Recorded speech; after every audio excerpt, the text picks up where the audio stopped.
Hello दोस्तों, आज फिर एक बार आपका स्वागत है हमारे ई एग्ज़ाम चैनल पर। हमने एसएससी जीडी के जीके जीएस के प्रैक्टिस सेट की सीरीज़ शुरू की थी, जिसमें आज हमारा तीसरा प्रैक्टिस सेट है। इसमें सारे क्वेश्चन सेलेक्टेड हैं जो प्रीवियस ईयर के पेपरों में आ चुके हैं। तो इन क्वेश्चन के माध्यम से आपको इस एक आइडिया हो जाएगा कि एग्ज़ाम में जीएस का पोर्शन कैसा होगा, और इस प्रैक्टिस सेट में जो क्वेश्चंस में से कौन कौन से क्वेश्चन बन सकते हैं आपके एग्ज़ाम के लिए, वो भी डिस्कस करे हैं। तो आइए चलते हैं अपने फर्स्ट क्वेश्चन की तरफ। फर्स्ट क्वेश्चन है, कुतुब मीनार के 5वें तल का निर्माण निम्न में से किसके शासनकाल के दौरान किया गया था? राइट आंसर है हमारा फिरोज शाह तुगलक। इसकी व्याख्या देख लेते हैं। अफगानिस्तान स्थित जाम की मीनार से प्रेरित होकर 1193 में कुतुबुद्दीन ऐबक ने कुतुब मीनार का निर्माण आरंभ करवाया था, किंतु वह केवल इसके आधार का निर्माण ही करा पाया। इल्तुतमिश ने इसमें 3 मंजिलों को और बढ़वाया था। 5वीं और अंतिम मंजिल का निर्माण फिरोज शाह तुगलक ने करवाया था। और एग्ज़ाम में और भी इमारत पूछी जाती हैं, जो मैंने महत्वपूर्ण इमारतें इसमें कवर की हैं, इनको देख लेते हैं। जैसे कि लाल किला दिल्ली में स्थित है, शाहजहाँ ने बनवाया था। फतेहपुर सीकरी आगरा में स्थित है, अकबर ने बनवाई थी। अजंता की गुफाएं गुप्तकाल में बनी थीं, जो कि महाराष्ट्र में स्थित हैं। हवा महल जयपुर में स्थित है, जो कि समाई प्रताप सिंह ने बनवाया था। और कोणार्क मंदिर का निर्माण राजा नरसिंह देव ने बनवाया था, जो कि पुरी में स्थित है। नेक्स्ट क्वेश्चन है हमारा, निम्नलिखित में से कौन सी पुस्तक बाणभट्ट द्वारा लिखित है? इसमें 4 ऑप्शन दिए गए हैं। अष्टाध्यायी, हर्षचरितम, अकबरनामा, मालविकाग्निमित्रम। राइट आंसर है हमारा हर्षचरितम। बाणभट्ट द्वारा लिखित पुस्तक हर्षचरितम है। बाणभट्ट 7वीं शताब्दी के संस्कृत गद्य लेखक और कवि थे। वह राजा हर्षचर के दरबारी कवि थे। बाणभट्ट द्वारा रचित कादम्बरी दुनिया का पहला उपन्यास है।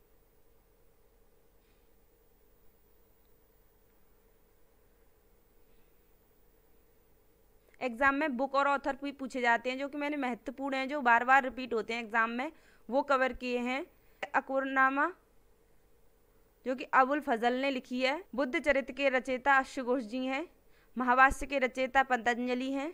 मेघदूतम कालिदास ने लिखी है। बृहत संहिता वराह मिहिर ने लिखी है। और सूर्य सिद्धांतम आर्यभट्ट ने लिखा है। नेक्स्ट क्वेश्चन है हमारा, करो या मरो भारत में किस प्रसिद्ध आंदोलन का नारा था? इसमें 4 ऑप्शन दिए हैं। रोलेक्ट आंदोलन, असहयोग आंदोलन, भारत छोड़ो आंदोलन और सविनय अवज्ञा आंदोलन। राइट आंसर है हमारा सी, भारत छोड़ो आंदोलन। व्याख्या देख लेते हैं इसकी। करो या मरो का प्रसिद्ध नारा महात्मा गांधी ने भारत छोड़ो आंदोलन के समय दिया था। असहयोग आंदोलन को महात्मा गांधी जी ने 1 अगस्त 1920 को चलाया था। तो रोलेक्ट आंदोलन था, वो 1919 में चलाया था। और सविनय अवज्ञा आंदोलन फरवरी 1930 में चलाया गया था। ये सारे आंदोलन महात्मा गांधी जी ने चलाए थे। नेक्स्ट क्वेश्चन है हमारा, स्वतंत्र भारत में सर्वप्रथम भारत रत्न पुरस्कार किसे दिया गया था? इसमें 4 ऑप्शन दिए गए हैं। CNR राव, CV रमन, सरदार पटेल और जवाहरलाल नेहरू। राइट आंसर है CV रमन, बी हमारा राइट आंसर है। स्वतंत्र भारत में सर्वप्रथम भारत पुरस्कार CV रमन को दिया गया था। CV रमन भारतीय भौतिक शास्त्री थे। नेक्स्ट क्वेश्चन है, स्टैच्यू ऑफ यूनिटी कहाँ पर स्थित है? 4 ऑप्शन दिए गए हैं। केवड़िया में, ललितपुर में, पटना में या भिलाई में। राइट आंसर है हमारा ए, केवड़िया में स्टैच्यू ऑफ यूनिटी स्थित है। व्याख्या देख लेते हैं। Statue of unity Kevadia Gujarat में स्थित है। यह भारत के प्रथम उप प्रधानमंत्री तथा प्रथम गृह मंत्री सरदार वल्लभ भाई पटेल को समर्पित एक महान स्मारक है। स्टैच्यू ऑफ यूनिटी एकता के भाव को प्रदर्शित करती है। नेक्स्ट क्वेश्चन है, उस भूमि का वैज्ञानिक नाम क्या है जिस पर फसलें उगाई जाती हैं? इसमें 4 ऑप्शन दिए गए हैं। कृषि भूमि, उत्पादक भूमि, जुताई भूमि या उत्पादन भूमि।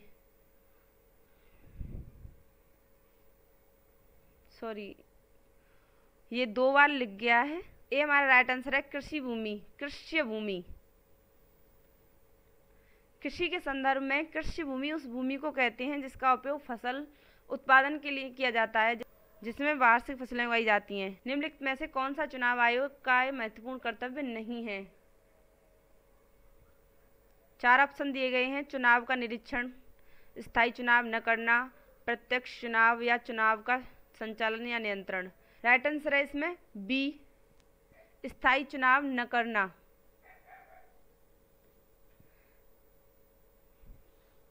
व्याख्या देखते हैं। चुनाव आयोग राष्ट्रपति, उपराष्ट्रपति, संसद, राज्य विधानसभा के चुनाव का पर्यवेक्षण, निर्देशन तथा आयोजन करवाने का मुख्य कार्य करता है। नेक्स्ट क्वेश्चन है, पीएमजीवाई का पूर्ण रूप क्या है? इसमें हमें पीएमजीवाई का पूर्ण रूप देखना है। इसमें 4 ऑप्शन दिए गए हैं। प्रधानमंत्री ग्राम योजना,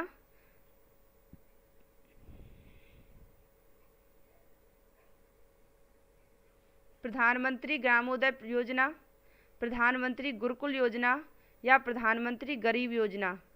राइट आंसर है हमारा बी, प्रधानमंत्री ग्रामोदय योजना। व्याख्या देखते हैं। पीएमजीवाई का पूर्ण रूप प्रधानमंत्री ग्रामोदय योजना है, जो कि मैंने अभी बताया था आपको। इस योजना की शुरुआत सन 2000 में की गई थी। प्रधानमंत्री ग्रामोदय योजना के अंतर्गत मिड डे मील योजना भी शामिल की गई थी। नेक्स्ट क्वेश्चन है, कौन सा देश दुनिया का सबसे बड़ा लोकतंत्र है? इसमें 4 देशों के नाम दिए गए हैं। आयरलैंड, स्वीडन, भारत और नॉर्वे। इनमें से राइट आंसर है हमारा सी, भारत दुनिया का सबसे बड़ा लोकतंत्र है। भारत की गणना विश्व की सबसे पुरानी सभ्यताओं में की जाती है। भारत की एक लोकतांत्रिक व्यवस्था है जिसके अंतर्गत प्रत्येक 5 वर्ष में चुनाव किए जाते हैं। नेक्स्ट क्वेश्चन है, किसकी अध्यक्षता वाले राष्ट्रीय किसान आयोग ने यह सुझाव दिया था कि कृषि फसलों के लिए न्यूनतम समर्थन मूल्य यानी कि एमएसपी उत्पादन को भारत औसत लाभ से कम 50% अधिक होना चाहिए। सॉरी, यहाँ गलत लिख गया है। यहाँ पर मिसप्रिंट हो गया है। यहाँ पर स्वामीनाथन होना चाहिए था।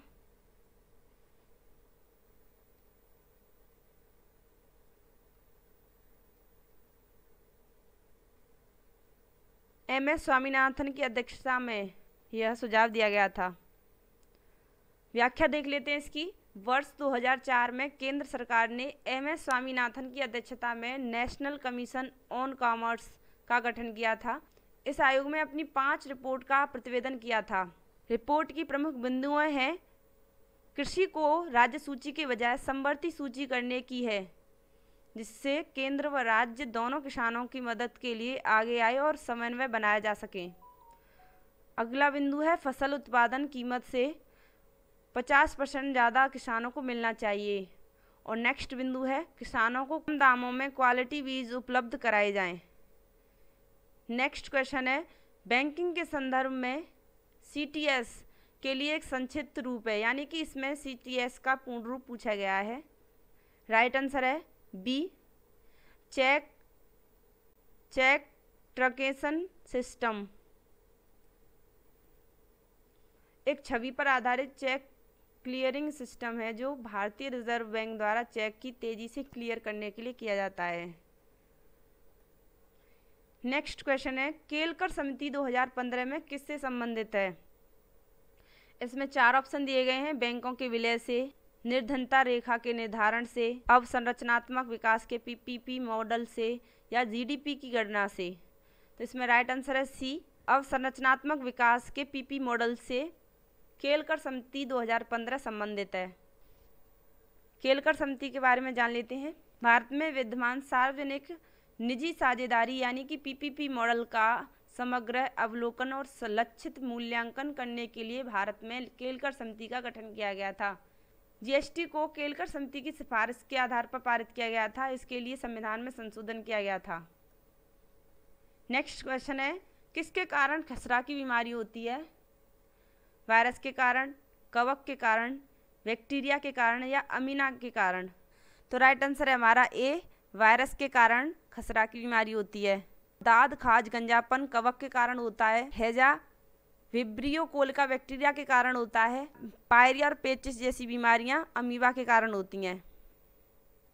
नेक्स्ट क्वेश्चन है, पारंपरिक तापदीप्त बल्ब में फिलामेंट किस धातु का बना होता है?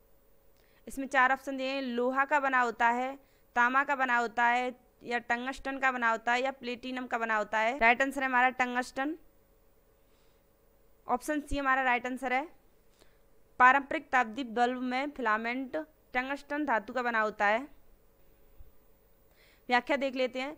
तापदीप्त का गलनांक बहुत उच्च होता है, इसलिए टंगस्टन का इस्तेमाल किया जाता है ताकि ज़्यादा गर्म होने पर फिलामेंट गल न जाए।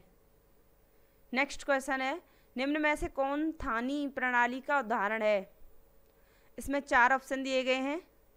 ए कंगारू, बी कछुआ, सी जेब्रा, डी सियार। राइट आंसर है हमारा ए कंगारू थानी प्रणाली का उदाहरण है। प्राणी या मार्सुपियर स्तनधारी जानवरों का एक वर्ग है जो अपने शिशुओं को अपने पेट के पास बनी हुई एक थानी यानी कि थली में रखकर चलते हैं। इस श्रेणी में कंगारू शामिल है। नेक्स्ट क्वेश्चन है, इंटरनेट के क्षेत्र में www का पूर्ण रूप है? World wide wrestling, world wide web, world wide world star, या world without wrestling. Right answer है हमारा B world wide web. www का पूर्ण रूप है।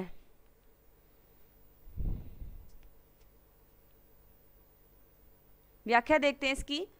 वर्ल्ड वाइड वेब यह इंटरनेट सर्वर की एक प्रणाली है जो विशेष रूप में निर्मित दस्तावेजों का समर्थन करता है। दस्तावेजों को एक मार्कअप भाषा में समरूपित किया गया है जिसमें HTML हाइपरटेक्स्ट मार्कअप लैंग्वेज कहा जाता है।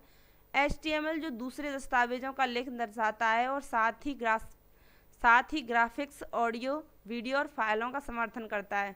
इसमें हम दस्तावेजों से दूसरे दस्तावेज तक सीधा हॉट स्पॉट पर क्लिक करके जा सकते हैं। ये हमारा 17वां क्वेश्चन है। 17वां क्वेश्चन है, निम्नलिखित में से कौन सी पिक्चर फाइल का विस्तार नहीं है? MDB। व्याख्या देख लेते हैं। कंप्यूटर में MDB एक चित्र फाइल का विस्तार नहीं है। MDB एक माइक्रोसॉफ्ट एक्सेस के द्वारा प्रयोग की जाने वाली एक डाटाबेस फाइल है। हालांकि एक्सेस माइक्रोसॉफ्ट ऑफिस का एक हिस्सा है। MDB एक्सेस का अपना ही एक प्रारूप है जो एक्सेस जेट डाटाबेस इंजन पर निर्धारित है। नेक्स्ट क्वेश्चन है, एक निब्बल कितने बिट्स के बराबर है? 4 बिट्स के, 8 बिट्स के, 16 बिट्स के, या 32 बिट्स के? राइट आंसर है हमारा 4 बिट्स के बराबर है एक निब्बल। एक निब्बल 4 बिट्स का एकत्रीकरण है। नेक्स्ट क्वेश्चन है, पुंग चोलम किस राज्य का लोक नृत्य है? 4 ऑप्शन दिए गए हैं। मणिपुर का, केरल का, यक्षगान का, या कर्नाटक का। ये हमारा राइट आंसर है। पुंग चोलम जो नृत्य है वो ढोल की गर्जना के साथ नृत्य किया जाता है। मणिपुर के और भी नृत्य हैं जैसे कि लाई हरोबा, जागोई, थांगटम। केरल के नृत्य हैं कथकली, मार्गमकली। मध्य प्रदेश के नृत्य हैं जवारा, मटकी। और कर्नाटक के नृत्य हैं यक्षगान, सुग्गी, पड़यानी। नेक्स्ट क्वेश्चन है, प्रसिद्ध संगीतकार अप्पा जलगांवकर किस वाद्य यंत्र से संबंधित हैं? 4 ऑप्शन है इसमें। ए हारमोनियम, बी तबला, सी सरोद, या डी वायलिन। राइट आंसर है हमारा ए हारमोनियम से संबंधित है अप्पा जलगांवकर।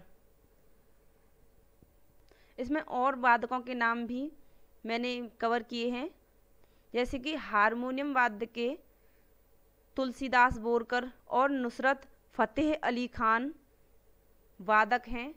तबला के वादक हैं जाकिर हुसैन, अल्लाह रखा खां। ज़रोद के वादक हैं अमजद अली खां जो कि ज़रोद सम्राट भी कहलाते हैं। और वायलिन के वादक हैं डॉक्टर एन राजन।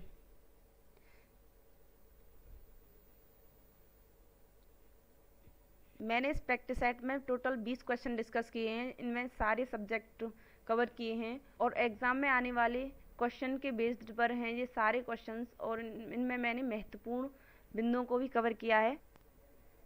वीडियो अच्छी लगी हो तो एक लाइक ज़रूर करना। Thank you.